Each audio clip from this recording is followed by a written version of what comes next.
प्रिय देशवासियों, आप सभी को অমিত অনিলা চন্দ্র শাহ অমিত শাহ নামে যিনি সবচেয়ে বেশি পরিচিত ভারতে দীর্ঘদিন ধরে ভারতের কেন্দ্রীয় সরকারের স্বরাষ্ট্র মন্ত্রণালয় সামলাচ্ছেন। ভারতের প্রধানমন্ত্রী নরেন্দ্র মোদীর ঘনিষ্ঠ হিসেবে দেশটির রাজনীতির মাঠে জোর প্রচার আছে তার। তুখোড় এই রাজনীতিবিদ মহারাষ্ট্রের মুম্বাইয়ে 1964 সালের 22 অক্টোবর জন্মগ্রহণ করেন। অমিত শাহ ভারতে যেমন পরিচিত, বাংলাদেশেও তিনি খুব পরিচিত মুখ। সম্প্রতি বাংলাদেশে অনুপ্রবেশকারীদের উল্টো করে ঝুলিয়ে রেখে শাস্তি দেওয়ার কথা বলে বাংলাদেশে আবারও আলোচনায় আসেন তিনি। দ্য গার্ডিয়ানের এক প্রতিবেদনে বলা হয়, গত প্রায় 40 বছর ধরে অমিত শাহ নরেন্দ্র মোদীর সঙ্গে আছেন, তার আস্থাভাজন উপদেষ্টা এবং মোদীর নেওয়া সিদ্ধান্তের কঠোর বাস্তবায়নকারী হিসেবে। নরেন্দ্র মোদীর পর ভারতের দ্বিতীয় ক্ষমতাধর ব্যক্তি হিসেবে অমিত শাহকেই মনে করা হয়।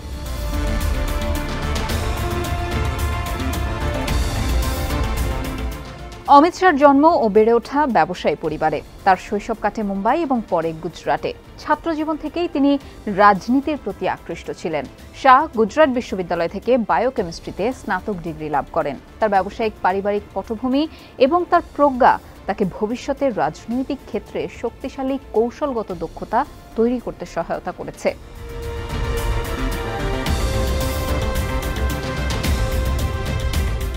অমিত শাহর রাজনৈতিক যাত্রা শুরু হয় 1980-র দশকে। ওই সময় তিনি রাষ্ট্রীয় স্বয়ংসেবক সংঘ বা RSS এর সঙ্গে যুক্ত হন। পরে তিনি ভারতীয় জনতা পার্টি বিজেপিতে যোগ দেন এবং গুজরাটে বিভিন্ন দায়িত্ব পালন করেন। 1982 সালে তিনি বিজেপির ছাত্র শাখা অখিল ভারতীয় বিদ্যার্থী পরিষদে যোগ দেন।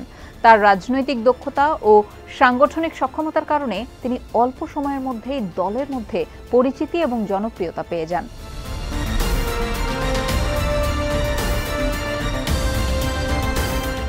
অমিত শাহর রাজনৈতিক জীবনের একটি গুরুত্বপূর্ণ অধ্যায় শুরু হয় নরেন্দ্র মোদীর সঙ্গে তার ঘনিষ্ঠ সম্পর্কের মাধ্যমে। মোদী যখন গুজরাটের মুখ্যমন্ত্রী ছিলেন, তখন শাহকে তার অন্যতম বিশ্বস্ত সহকর্মী হিসেবে বিবেচনা করা হতো।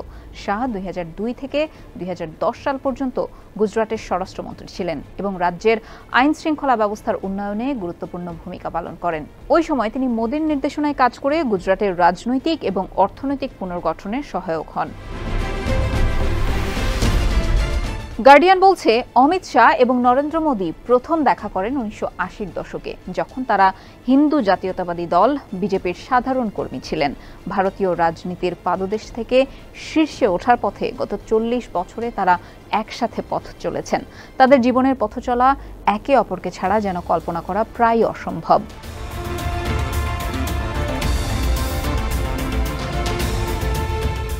অমিত শাহ 2014 সালে ভারতীয় জনতা পার্টি বিজেপির জাতীয় সভাপতি হিসেবে নির্বাচিত হন। তার নেতৃত্বে বিজেপি ভারতের বিভিন্ন রাজ্যে নির্বাচনী সাফল্য লাভ করে।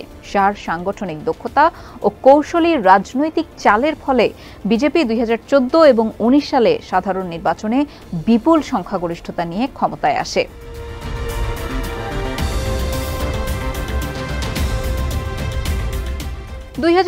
সালে নরেন্দ্র মোদীর নেতৃত্বে দ্বিতীয়বারের মতো বিজেপি সরকার ক্ষমতায় আসার পর অমিত শাহকে কেন্দ্রীয় স্বরাষ্ট্রমন্ত্রী হিসেবে নিযুক্ত করা হয়। এই পদে তিনি বেশ কয়েকটি বড় মাপের এবং ঐতিহাসিক সিদ্ধান্ত নেন।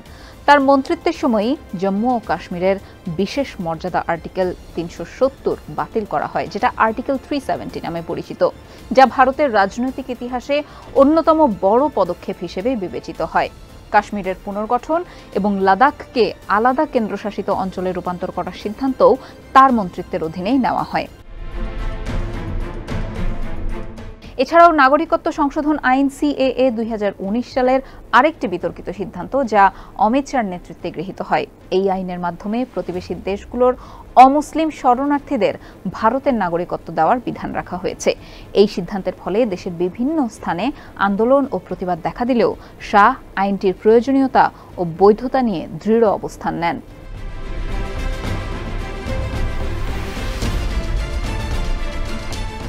অমিত শাহকে বিজেপির অন্যতম প্রধান কৌশলবিদ হিসেবে গণ্য করা হয়। তার নেতৃত্বে দলটি বিভিন্ন নির্বাচনে গুরুত্বপূর্ণ সফলতা অর্জন করে।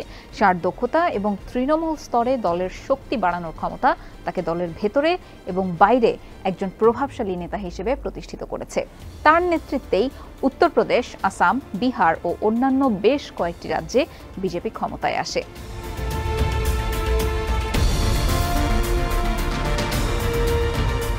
2002 সালের গুজরাট দাঙ্গা ভারতের ইতিহাসে অন্যতম বিতর্কিত ও ভয়াবহ সাম্প্রদায়িক সংঘর্ষ হিসেবে পরিচিত। এই দাঙ্গার সময় অমিত শাহ গুজরাটের নরেন্দ্র মোদীর গুরুত্বপূর্ণ একটা অংশ ছিলেন। যদিও তিনি ওই সময় গুজরাট সরকারের স্বরাষ্ট্রমন্ত্রী ছিলেন না, কিন্তু সেই সময় গুজরাটে নরেন্দ্র মোদীর ঘনিষ্ঠ সহযোগী এবং গুজরাট সরকারের প্রতিরক্ষা ও আইন শৃঙ্খলা ব্যবস্থাপনার ক্ষেত্রে প্রভাবশালী ভূমিকা পালন করেছিলেন। অমিত শাহ সেই সময় গুজরাট বিধানসভায় একজন বিধায়ক বা এমএলএ ছিলেন এবং মোদীর ঘনিষ্ঠ হিসেবে পরিচিত ছিলেন। তিনি নরেন্দ্র মোদীর অন্যতম রাজনৈতিক সহচর হিসেবে কাজ করতেন এবং মোদীর নেতৃত্বাধীন সরকারের বিভিন্ন গুরুত্বপূর্ণ পদক্ষেপ এবং সিদ্ধান্তে অংশগ্রহণ করতেন। গুজরাট দাঙ্গার সময় তার ভূমিকা নিয়ে বিভিন্ন প্রশ্ন উঠেছিল, বিশেষ করে আইন শৃঙ্খলা ব্যবস্থার সঠিক পরিচালনা এবং দাঙ্গা নিয়ন্ত্রণে প্রশাসনিক ব্যর্থতা নিয়ে বিতর্ক তৈরি হয়। গুজরাট দাঙ্গার সময় প্রশাসনের ভূমিকা নিয়ে বেশ কয়েকটি অভিযোগ ওঠে এবং কিছু মানবাধিকার সংগঠন ও রাজনৈতিক বিরোধীরা অমিত শাহর ভূমিকা নিয়েও প্রশ্ন তোলে। যদিও অমিত শাহ বা নরেন্দ্র মোদীকে সরাসরি দাঙ্গার সহিংসতায় যুক্ত করার মতো কোনো প্রমাণ পাওয়া যায়নি, তাদের বিরুদ্ধে প্রশাসনের পক্ষ থেকে যথাযথ ব্যবস্থা না নেওয়ার অভিযোগ ছিল। পরবর্তীতে 2010 সালে সোহরাবুদ্দিন শেখ মামলা এবং গুজরাট দাঙ্গার কিছু ঘটনায় সিবিআই এর তদন্তে অমিত শাহের নাম উঠে আসে। তবে 2014 সালে মোদী ক্ষমতায় আসার পর এই সব মামলাকে রাজনৈতিক মামলা বলে বাতিল করে দেয়া হয়।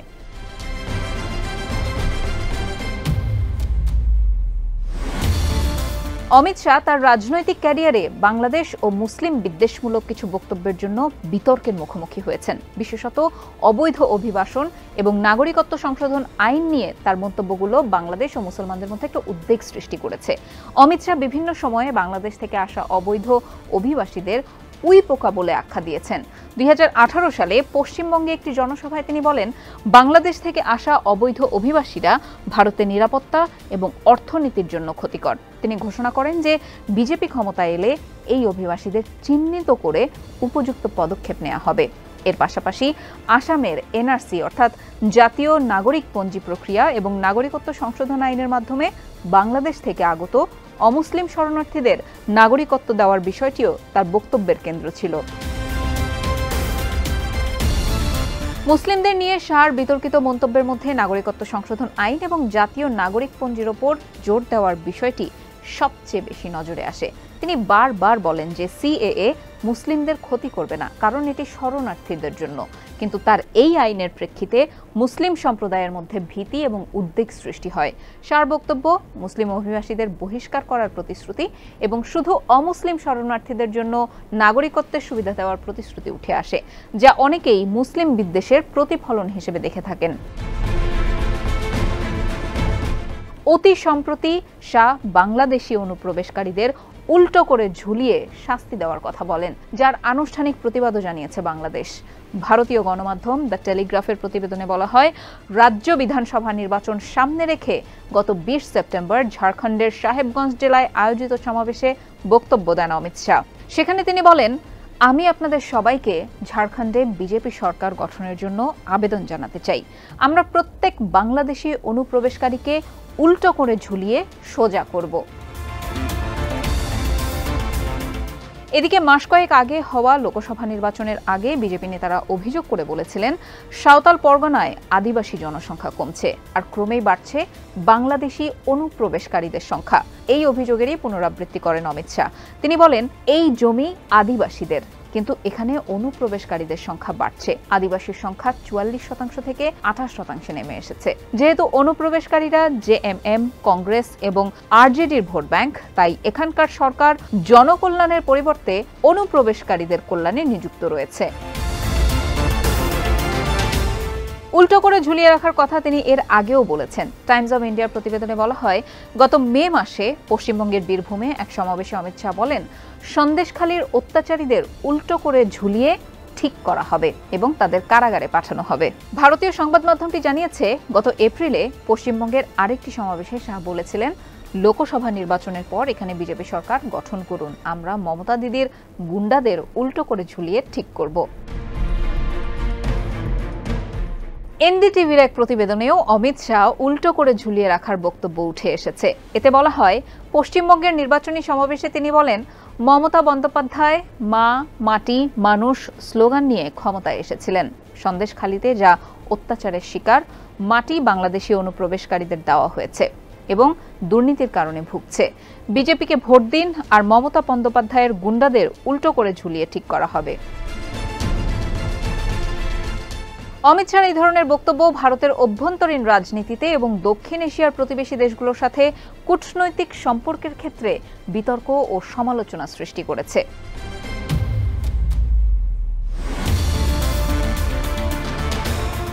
অমিত শাহর পারিবারিক জীবন অনেকটাই ব্যক্তিগত রাখেন তিনি। 1987 সালে সোনাল শাহকে বিয়ে করেন তিনি এবং তাদের জয় শাহ নামে এক ছেলেও রয়েছে, যিনি বর্তমানে ভারতীয় ক্রিকেট কন্ট্রোল বোর্ডের সচিব হিসেবে কর্মরত।